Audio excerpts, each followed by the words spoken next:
relationships. The number one thing that I pitch to my clients when I sit down with them is how many relationships I have online, how many relationships I have in our local community, how many brokers I know. I really try and present that in a super professional manner.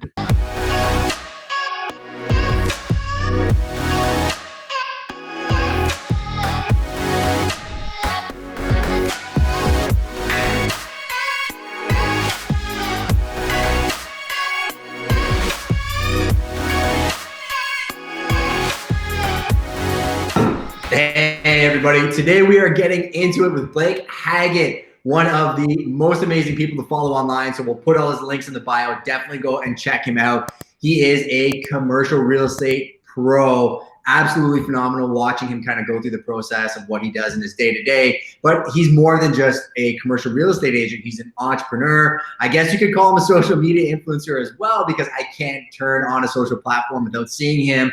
I've followed Blake for a long time, and we've always gone back and forth on different topics. And I really respect him as an individual, as a father, how he conducts his business and his life.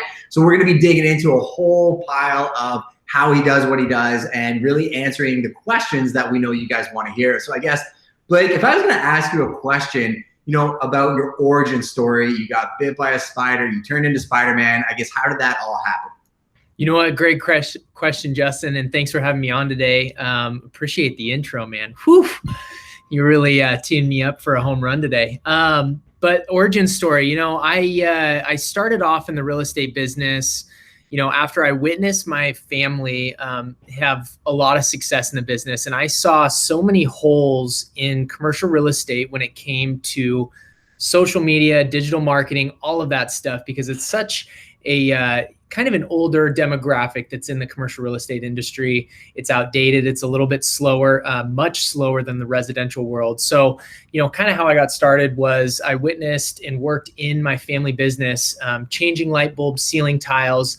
Their asset managers own their own portfolio here in the Idaho market. I started off changing ceiling tiles, light bulbs, doing a lot of the maintenance work for our properties, got to know boots on the ground. Eventually worked my way into kind of more of an admin role, doing some property management stuff, and then witnessed our family pay a commercial real estate broker a big old chunk of change. And I said, hey, I can do that too. So went out, got my real estate license. And for the last 7 years, they haven't bought anything that substantial. So I've just been, on boots on the ground. I started my own firm shortly thereafter, after I learned all of the aspects of commercial brokerage, property management, asset management, I like to call it.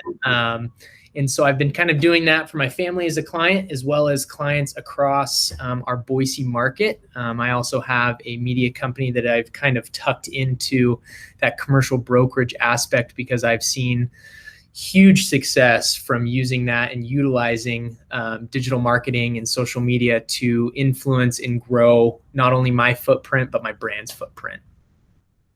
Yeah, and I mean, that's definitely one reason we're having this conversation. I was saying earlier before we started recording that I feel like I know you like better than some people that I even went to high school with, because we interact on kind of a day-to-day basis. But I guess the one thing I do want to ask you, so the audience is aware, like, what is your specialty? Is it finding tenants? Is it working primarily with tenants and landlords? What type of commercial real estate do you specialize in?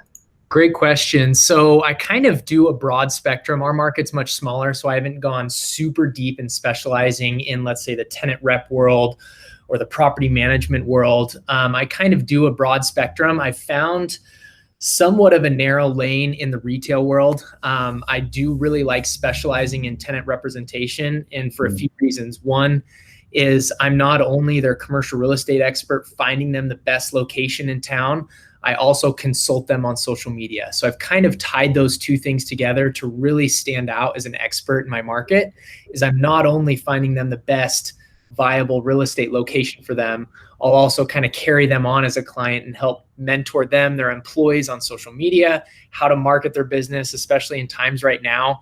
I did a huge thing for all of my clients on how to maximize delivery, running Facebook ads and getting in front of people. So it's not only, in my broad world of commercial real estate, I've really found a niche in that retail world, specifically the mom and pop shops. A lot of these larger franchises haven't or have kind of adopted their own marketing strategies within.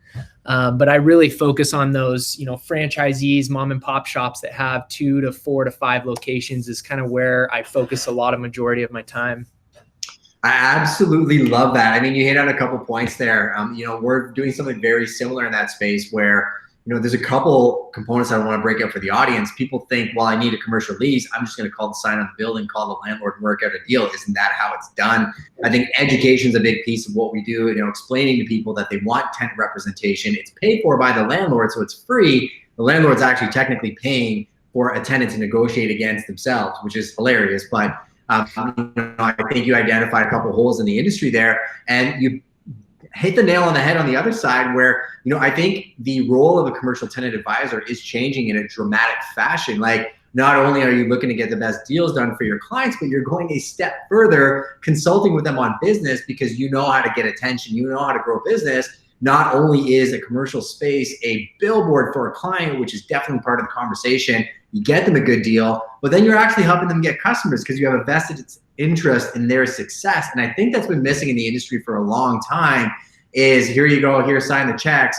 But am I driving clients to my clients? Like, am I going over and beyond to help them succeed? Because what happens is when you do that, A, you're showing goodwill, but B, they grow. And then who are they going to call when they grow and they need a bigger space? Do you agree?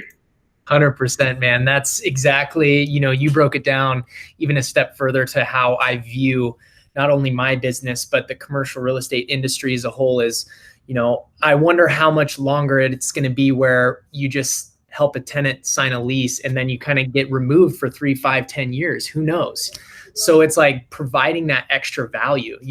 Last week I was out for one of my clients and did a Matterport scan for their space to help bring that online presence, in small mom and pop coffee shop. And, it's just doing those extra things for your clients that will go that extra mile and really bring that value, and that's kind of a big thing for me is how can you provide the most and maximize the most value for your client?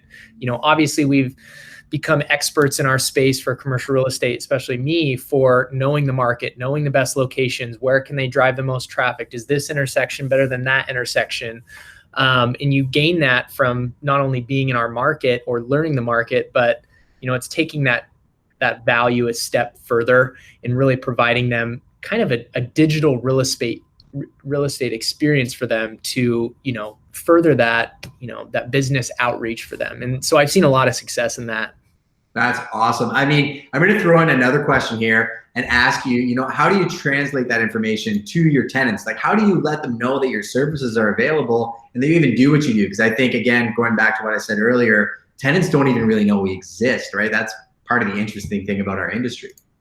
Exactly. So it's, it's that one thing that, how do you capture that client is a question I get asked all the time, especially, providing all of these different services you do. So I've had a few clients come to me from younger kids that their parents are business owners, and that's, a lead through social media or whatnot. But to answer your question, I think, the best way to portray your services is to, one, be who you are, be real online, tell your story, and I can't agree more with Gary Vee on documenting versus trying to think about creating the perfect piece of content. I know you create a lot of content as well.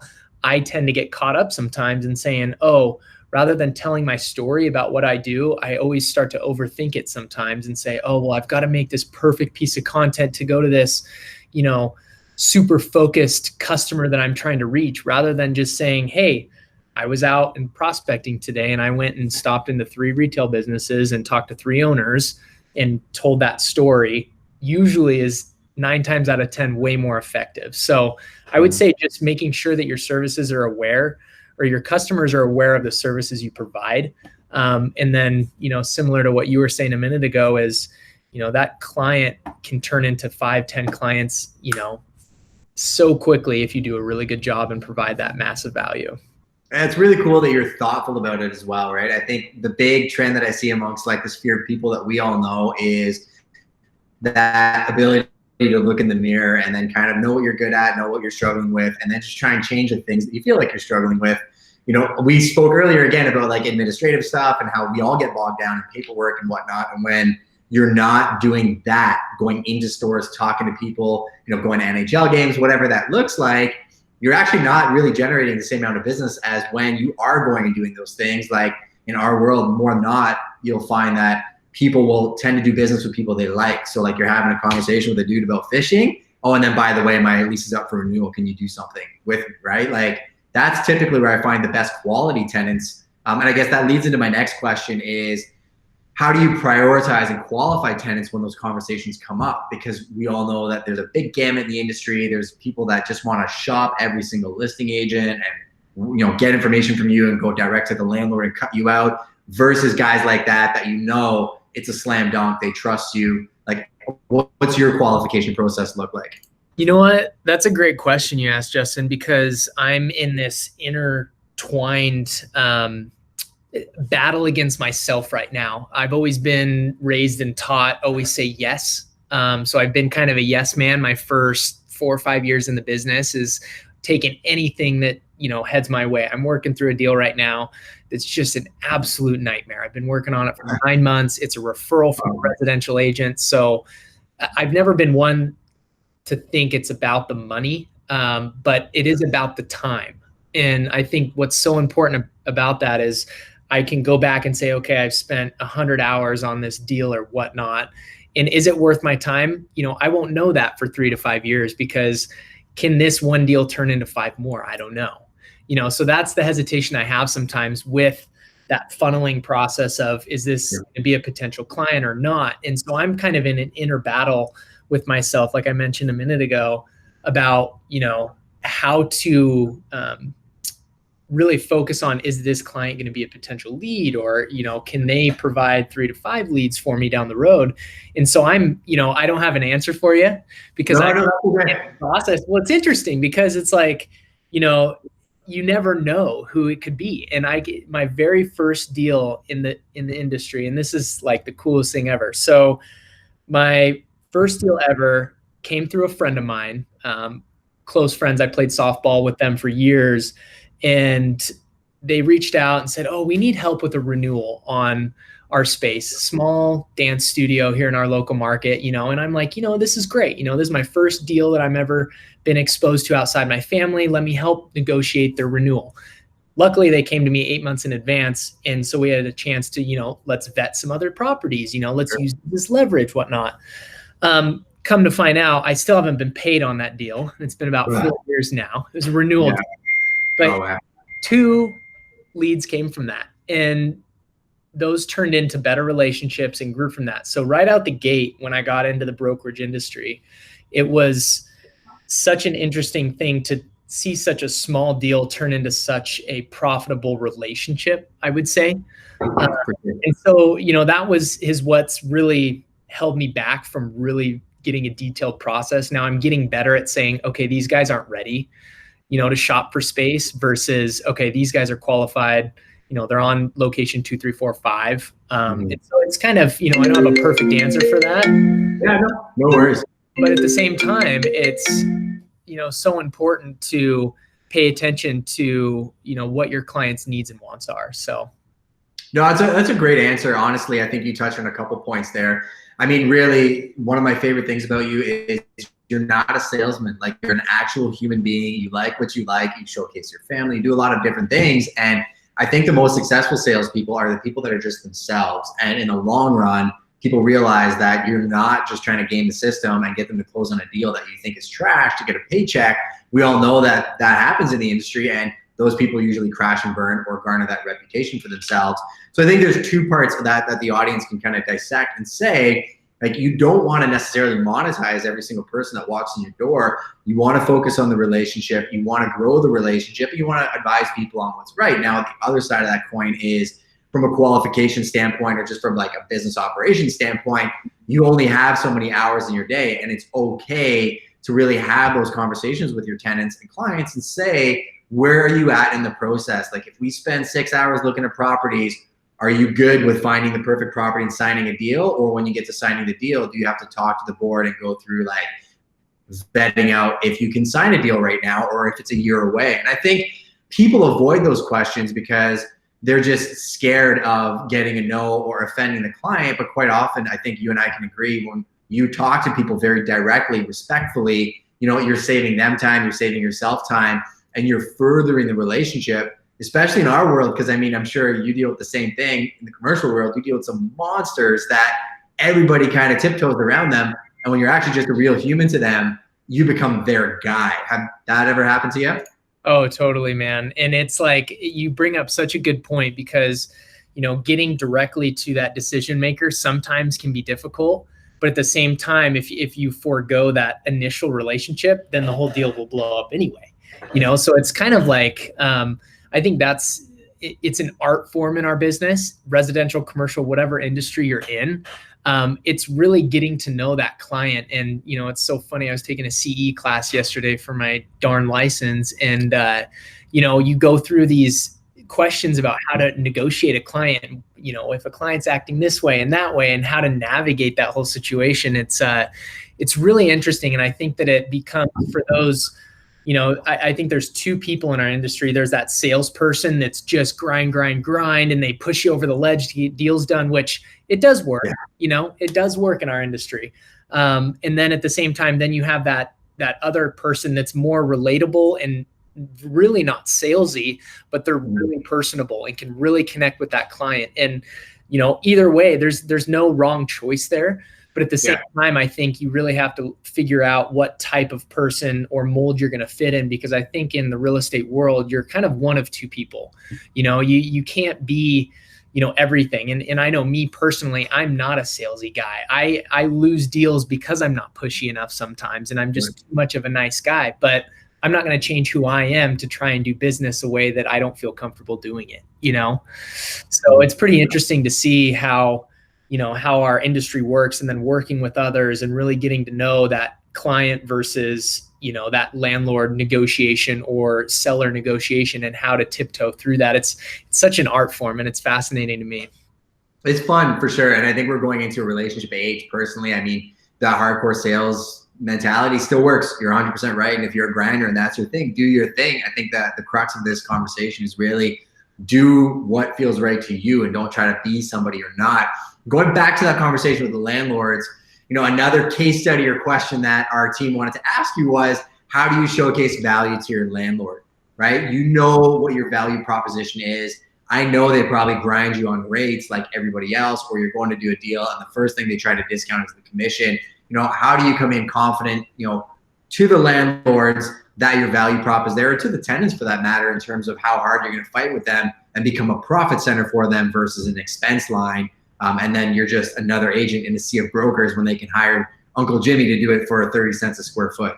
Yep, exactly. And, to kind of answer that question, I think it's really interesting to see how it's evolving over the years, because, I would say 5 years ago, you could hire that broker at a Colliers or a big shop, we'd call it.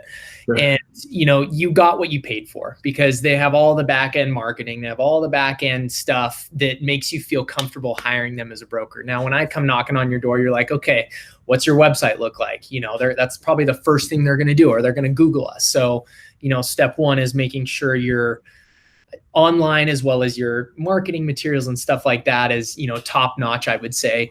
And then the second thing that I use a lot is relationships. The number one thing that I pitch to my clients when I sit down with them is how many relationships I have online, how many relationships I have in our local community, how many brokers I know. I really try and present that in a super professional manner, to give that client that comfort, thinking, okay, I am, they are in good hands, and I think that brokerage is adjusting to more of that relationship based than rather, okay, here's our marketing packet, and the client loves it, so they sign them on. It's turning to, let me Google his name, let me check him out. I've seen a lot of success from that when people, especially when I sit down with potential clients and say, go ahead, Google me, learn about me and see what I can do for you. And that's where I think, documenting comes back into play is, the more that you build and the more that you do and the more you tell your story, the more credible you become. So it's like, I focus a lot on the tenant rep side. So I don't have a ton of credibility with the listing aspect of it, So Sure. it's like, okay, someone comes to me and say, oh, I want to, sell my building. How can you help me versus how can a big shop help me? And I go, well, I can do this, but I can't do everything that this shop can do, and I think honesty and transparency will only get me to where I want to be in the future as well. I have turned down some stuff because in ways I didn't feel like I could do a better job than a big shop or whatnot in my market. And I'm not afraid to admit that too, and I think, at some point I will be top notch and ready to do that. And my goal is to be the best broker in my market and hopefully expand my business, in the Northwest here. But at the same time, I think going back to some of the questions you were asking earlier, being true to yourself about what you're good at. I am new to the business. I would say 5-10 years, you're still new until you really get to know, the intricacies of a deal. And, for me personally, I'd hate to screw up because of my inexperience. And so, obviously I've got a handful of mentors that I bounce ideas off. But if I look at my track record, going from that dance studio deal to now working with some national franchises, I think that I've made plenty of progress in the last 5 years that eventually it will come to the point where, I'm selling your $10 million office building, or I'm selling your, triple net investment deal. And so that's, I hope that answers your question, because I think that, our industry's it's such an important thing. When someone's investing multiple millions of dollars, like I would be the last person to want to like screw that up for somebody. So I think that it comes with, a few things that I was mentioning is, not a lack of inexperience, but a lack to learn, or not a lack to learn. I'm really trying to learn the process before I really jump into like the big dogs of the industry, if that makes sense. It definitely does. I think it's a quality control thing, right? Like you were saying earlier, you like things being done perfectly every time. And that's kind of an internal thing that you're working on to see how do you systemize that and expand it. I actually have a ton of respect for you because of that, because I think too many people are falling forward, just taking anything and, playing with other people's money and not respecting it. At the end of the day, though, you control the tenants, you're going to control the listings. If all those relationships are in place and you have the nationals and you've got those relationships in place, it's kind of a layup to turn around and say, hey, you know what? I know what the industry needs. I know what you can do as a landlord, but let me add this to your repertoire. We're doing it in our market where I know the landlords that we're working with and they're looking at us in different capacities. I mean, we're talking apples and pineapples compared to what the other shops are doing in our market, just because we are so different and we've created a different offering suite for landlords, and we only work with ones that we want to work with. We get calls from landlords all the time that don't fit our model, and we tell them call the shop that's going to list it for 30 to 60 cents a square foot. You'll kind of get what you pay for at the end of the day. That'll touch on kind of the last aspect I want to cover in terms of commercial real estate. And that's, coming out of COVID and things opening up and everything else, very high level, you don't have a crystal ball. I know you can't, guess what's going to happen. Where do you think things are going to go in the next year, 2 years, 5 years? Like, what's your sense from the conversations you're having? Because we do know the brokerage community and the ownership community in our market is very curious to see, people are going back into their offices and they're paying their leases and businesses aren't shutting down as much as they thought they were. Do you think there's going to be a trickle effect, or what are your thoughts on that? Yeah, great question. I've kind of got mixed feelings. I know our market here in Boise, Idaho is kind of much smaller than those bigger markets in California, New York City, all of those bigger markets. And, from my personal opinion, I think, I don't have a ton of history with recessions, they call it, or depressions, whatever term we're going to get slammed on this thing. Yeah. I honestly think that we will come out of this better. The only thing that makes me hesitate is, all the dollars that we're pumping into the economy and how that's going to affect pricing, cap rates, kind of all of that stuff, that trickle down of, we just pumped how many trillions of dollars into the economy and how many more are we going to pump in over the next 6 to 12 months? We don't know that answer. I can speak from our local market is we're starting to see things open again. Gyms are opening this weekend. My buddy works there and they did a poll at like 80% of people are going to start heading back to the gym. I think that this COVID corona thing is dangerous and it's really sad for all those that are affected by it. But we as, business owners are like, can we get back to work and, get some deals signed? I know that I haven't had any deals fall through during this. And a lot of the properties that I do manage, I would say we received about 90% of rents over the last 2 months. So we haven't seen a huge drop off. I highly think because of the relationships we have with them, we've been able to work out some plans. We did some 60-day deferrals for some tenants that needed the assistance. But like I said, 90% of our tenants are still paying rent. So I think that speaks to how different our market is, though. I've read some reports about looking at us as a nation in the US here. And, companies are getting hit hard. We're going to see some bankruptcies. We're going to see some companies go under. I look at it as a time to capitalize and really build out the infrastructure of my business for the next 5 to 10 years, especially using digital marketing. And I know we're kind of headed down that path. But Zoom calls, Google Hangouts, how much more time can we maximize learning these new processes? I know I've been on, 2 or 3 Zoom calls a day, and, I don't have to leave my office or my house for that matter.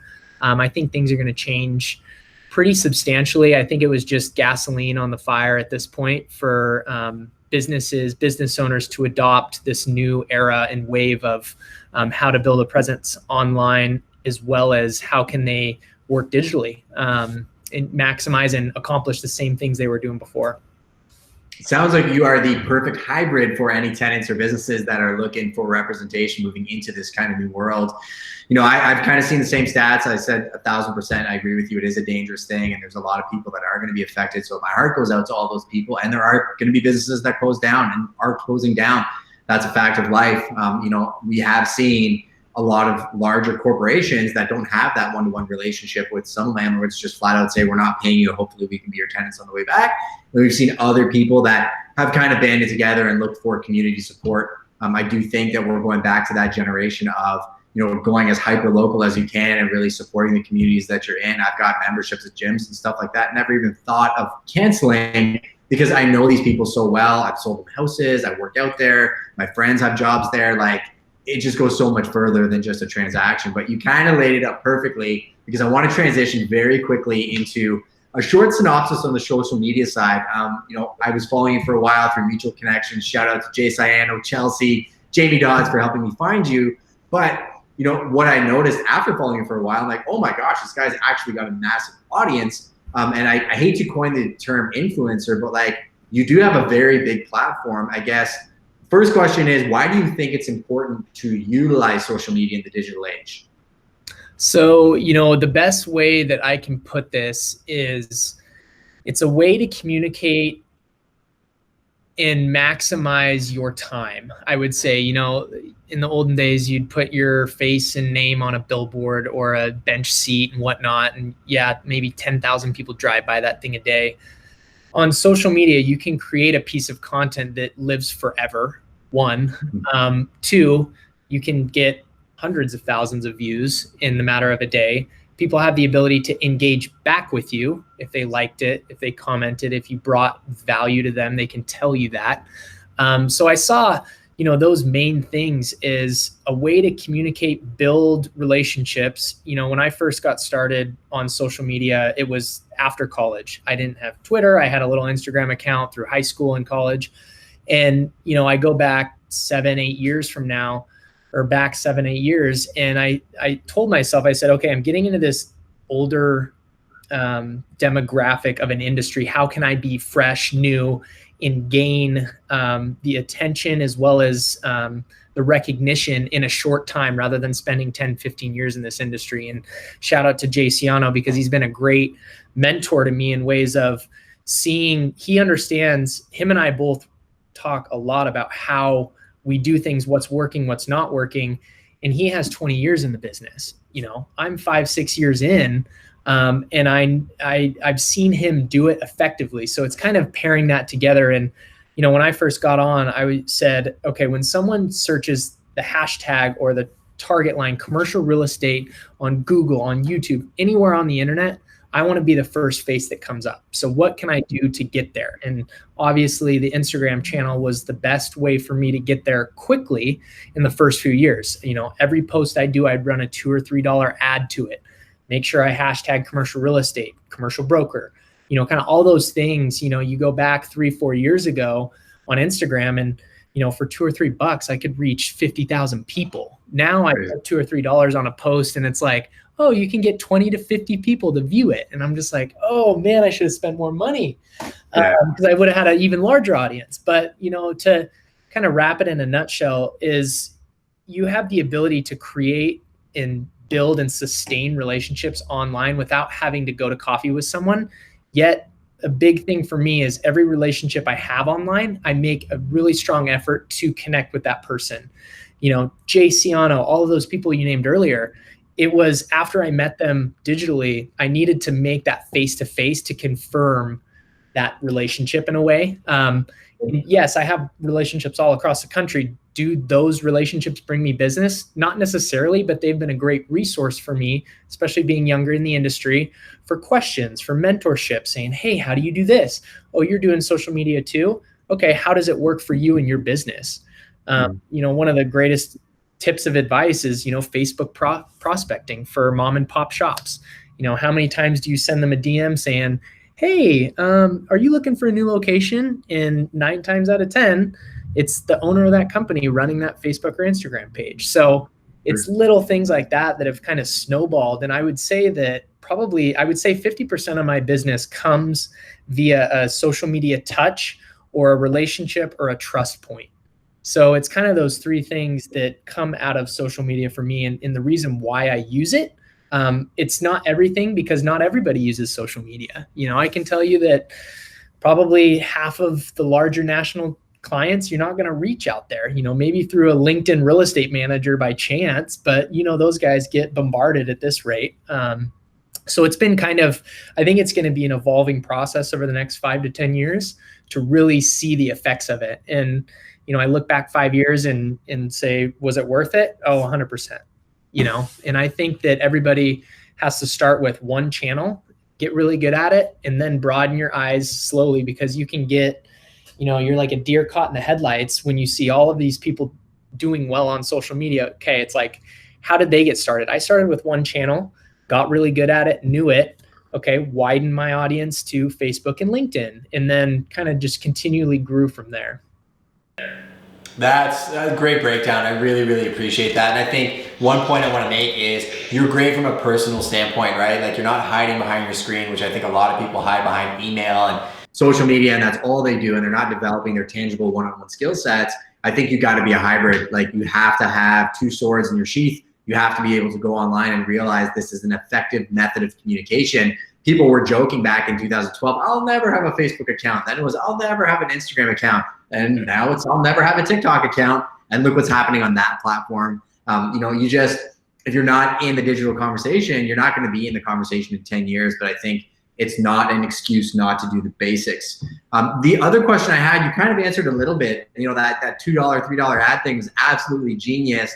Everybody wants to grow. I think growth, focus needs to be mitigated. You don't need to worry about your followers or likes, but people do want to get a larger audience. Like, what did you do to grow so quickly, or was it just the $2 to $3 ads? It was a lot of the $2 to $3 ads, and I have to give Gary Vee credit, is the $1.80 strategy he does, and I can't speak it word for word, but it's the engagement. It's not just like a thumbs up on someone's post. It's building that, and when I read his book, Crush It, it changed kind of my outlook on how to use social media. And it was not, sometimes people tend to go, okay, look at me on social media, versus let me look at you and how can I help you, versus, look at me in my sports car or whatnot. It's become more of, how can I provide value? Okay, I can repost this blog post that someone wrote about what a triple net lease is to help my audience hopefully understand more. When they work with me, they have a background. It's been, publish, produce content, but at the same time, engage with those in your industry, with those that could be potential clients. It was, really touching that customer and building relationships. I think that's the thing that it goes back to, is everybody looks at their email lists and go, okay, how many people can be in my audience, in my Rolodex on my desk? And I look at it as, it's not about the followers. It's about that consistent attention and value that you can bring to people. And as weird as it sounds, me sharing my life through Instagram with my family, my kid, like everything, to me, it's more of like documenting my journey. Like I was saying earlier, is I can't wait to look back when my daughter's 16 and go, oh my gosh, look at how funny you were when you were a baby, and like make fun of her, or show her, hey, this is what your dad was doing when you were a kid. You know, I was busting my ass trying to do well so I could provide not only for my family, but create the experiences that I want to create with you when you're 16, 20, whatever age. I think that I look at it more that way, as well as a business tool that helps build that trust with potential leads, customers, whatnot. I think it's just all a trickle down effect. I get asked the question all the time, oh, should I have a business account and a personal account, even though I'm a real estate agent, and do both? And I say, you know what, screw that.